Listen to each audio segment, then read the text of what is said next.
We'll begin with Captain Roger Sallas. Am I pronouncing that right, sir? Salas is correct. Thank you. Sir. Ms. Kilpatrick and panel, I would first like to briefly describe the incident that I experienced in March 1967. At that time, I was a first lieutenant, U.S. Air Force, stationed at Malmstrom Air Force Base, Montana.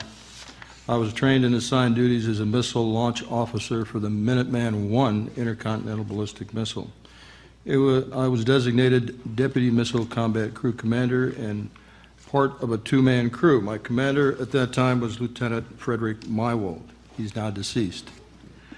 I will briefly review the diagrams showing the Launch Control Center, the launch facility. We will show you shortly when one of the other speakers present. We were on duty inside the Oscar Launch Control Center, a concrete capsule located about 60 feet underground. We had operational control over 10 Minuteman nuclear missiles. Each missile operates independently and has its own source of primary and backup power systems. It is important for you to note that the command and control for these missiles was entirely located within the capsule. There was absolutely no means to affect any of the missile systems from outside the capsule. On the evening of March 24, 1967, while my commander was on a scheduled rest break, I received the first of two phone calls from my topside flight security controller, FSC. The first call was to report unidentified lighted objects flying above the facility. They reported they were flying at very high speeds, making very odd maneuvers, nothing an aircraft could do, and they just wanted to report it.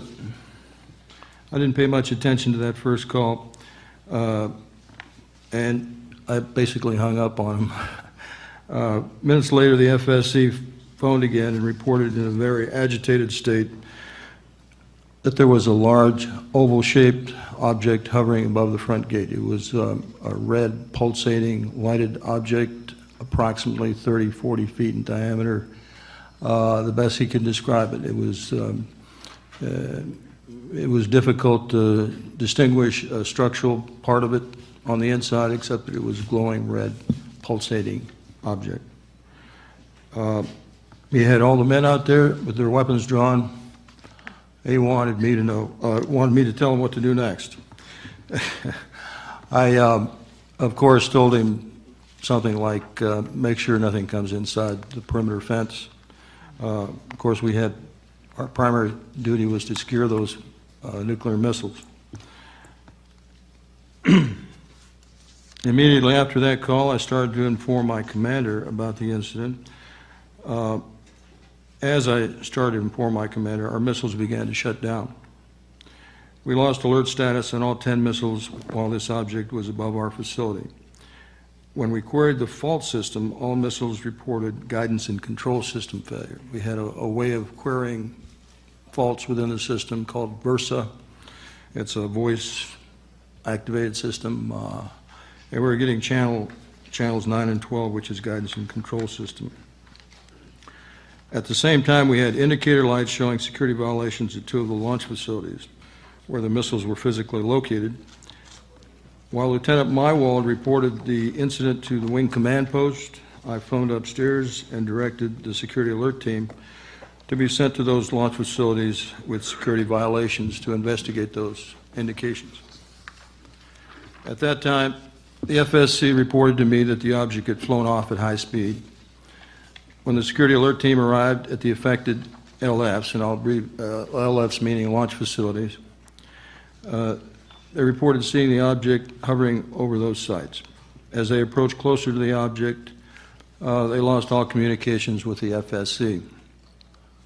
After speaking to the wing command post, Lieutenant Mywald informed me that the same thing happened at another flight.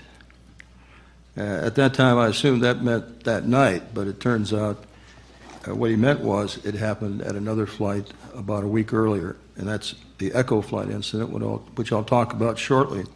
Right now, I'd like you to hear the portion of the conversation I had with Colonel Mywald, who retired as a full colonel And I had this conversation sometime in 1996. Can we play the first audio, please? Back and forth to base, because they were doing maintenance on, I don't know, the guidance cans or something, and the maintenance crews were staying over, and there was security and maintenance on site on both, on 2 of the 10 sites.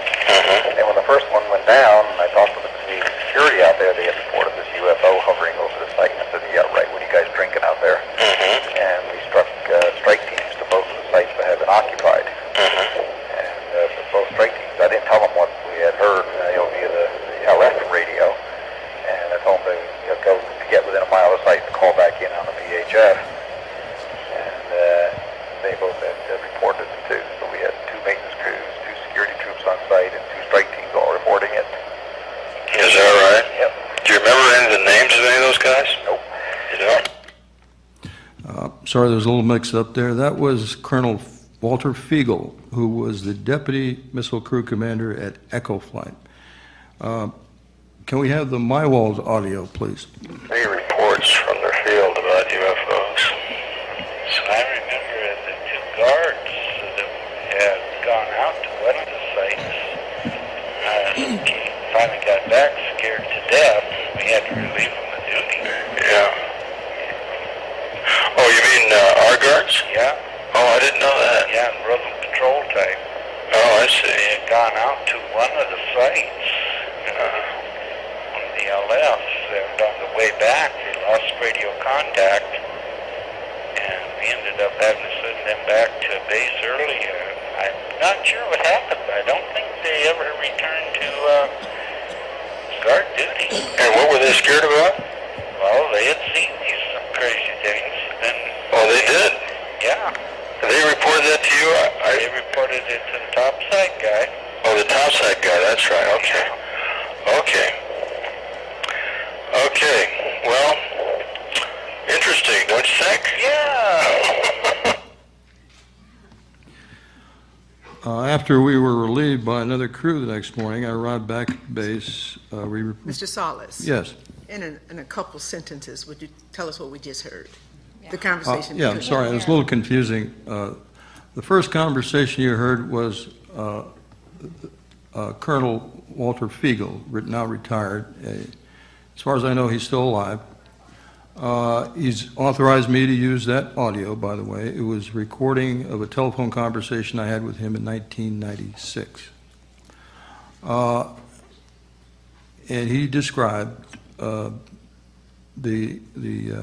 fact that he had, on 2 of his launch facilities, he had maintenance crews out there and security guards. And when the first missile went down in his flight, they reported that there were UFOs overhead as the missiles went down. He lost all 10 of his missiles in rapid succession. That incident occurred on March 16th, 1967. You launched them and they went down? No, the missiles were not launched. He just reported, they reported that the objects were above them, and at that point the missiles started shutting down. Yeah, disabled.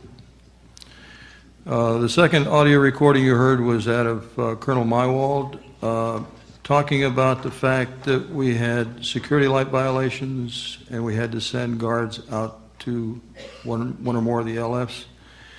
And they reported seeing the UFOs again. By the way, I've got more audio available that's where Colonel Mywald supports my entire statement about what occurred. So he was consistent on supporting this for up until the time he passed away last year. After we received relieved by another crew the next morning, right back to the base, we reported to the squadron commander's office. There we were ordered to sign pardon me, non-disclosure statements regarding our specific incident. I did sign a non-disclosure statement. Excuse me. And we were ordered not to talk to anybody about this. It was then designated a highly classified incident. At no time did we lose Power during the incident, I want to emphasize, we always had electrical power. The sensitive information network, SIN cables that carried the signals to the missile systems were triply shielded from electromagnetic interference. The preliminary investigation isolated the failure to the logic coupler at each missile. The logic coupler is associated with the missile guidance system. That's about the best I can explain to you what the logic coupler does. I'll refer you to a portion of the unit wing history. I believe you have documents that I supplied you with that talk about the Echo flight incident, and I'll just read part of it. It says, in the opinion of the team,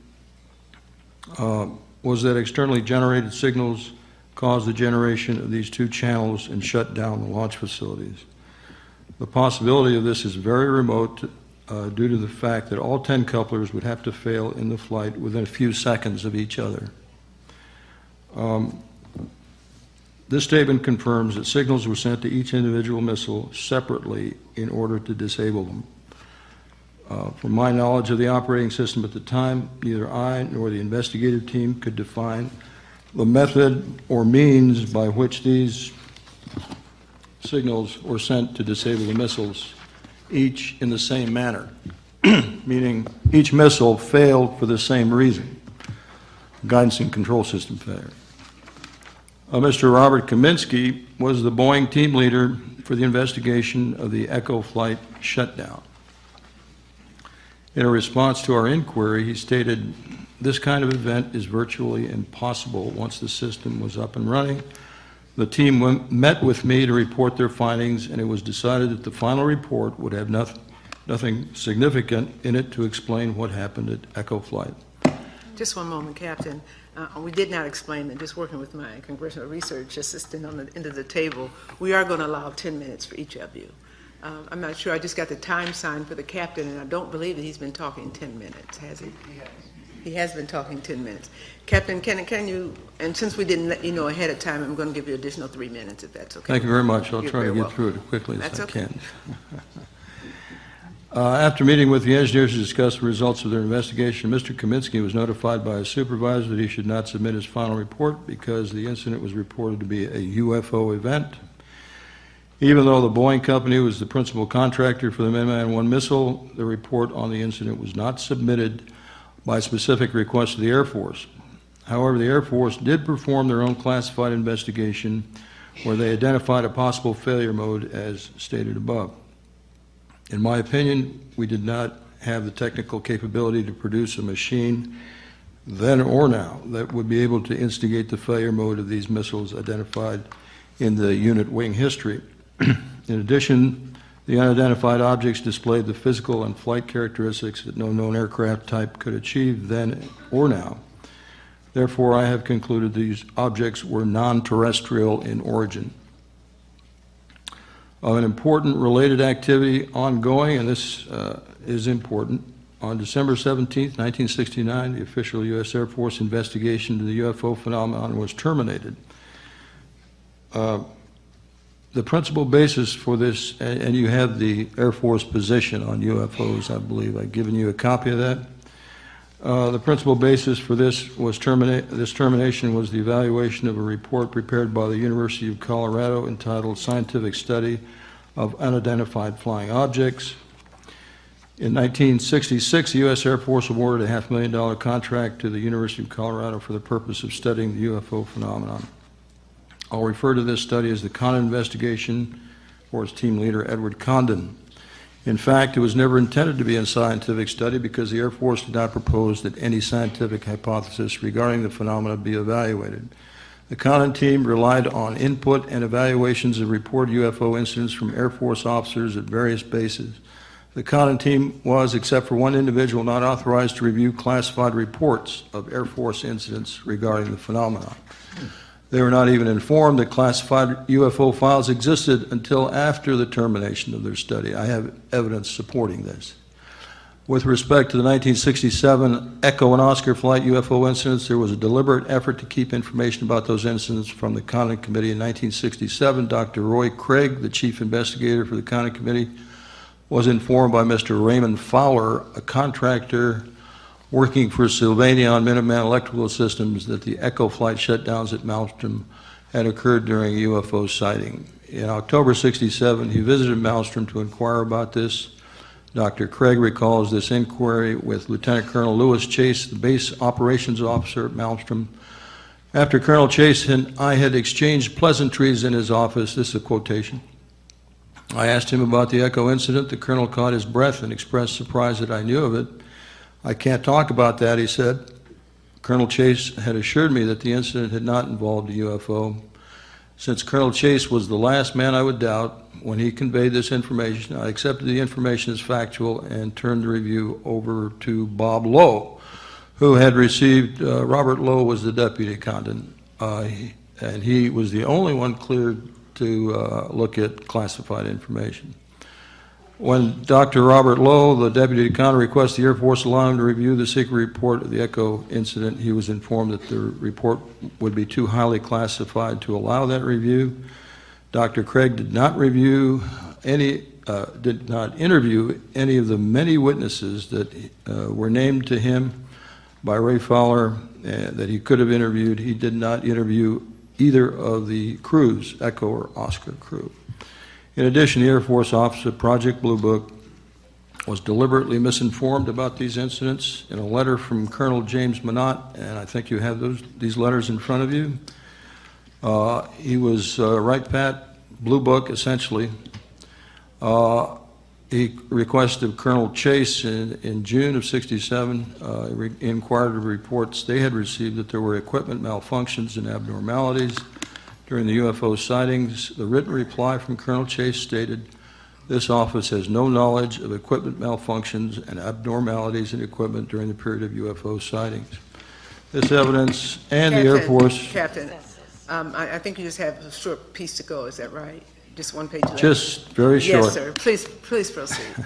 I'm almost done. Please proceed. And by the way, this is a very complex case. Absolutely, we can tell that. Yes, sir. Thank you, and we appreciate your testimony. This is evidence that the Air Force purposefully denied the con investigators the knowledge that the Echo and Oscar flight shutdowns were UFO-related incidents. Since the Air Force cites this particular study as the primary reason for the official rejection of the UFO phenomenon, and claims that no UFO reported, investigated, and evaluated by the Air Force was ever an indication of threat to our national security. And in light of my own experience and others, I must conclude the U.S. Air Force was and is engaged in lying and disinforming the public about the realities of the UFO phenomenon. That's the end of my statement.